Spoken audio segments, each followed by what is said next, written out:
जय जगन्नाथ। 1 एप्रिल ओडिशा दिवस ठारू 14 एप्रिल ओडिया नववर्ष पर्यंत यही 14 दिन आमे ओडिया पक्ष भावे पालन करुछु।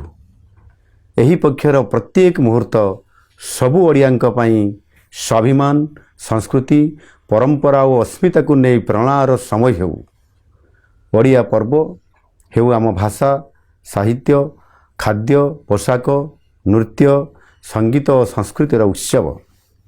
यही समय मध्यरे जो महापुरुष और महिषी मानक त्याग और बलिदान जो 1936 मसीह खंड विखंडित ओडिशार एकत्रीकरण संभव होइथिला, सही बिंधाणी मानकु आमे स्मरण करिबा और सम्मान देवा।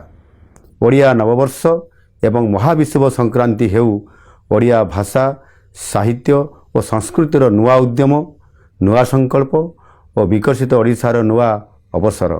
आसंतु मन प्राण हृदय रे ओडिया हवा।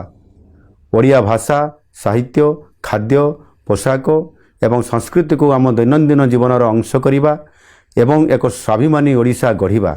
आसंतु उत्साह सहित गाँ, सहर और प्रत्येक घरे 1 एप्रिल रु 14 एप्रिल जाए ओडिया पक्ष पालन करिबा। धन्यवाद। वंदे उत्कल जननी।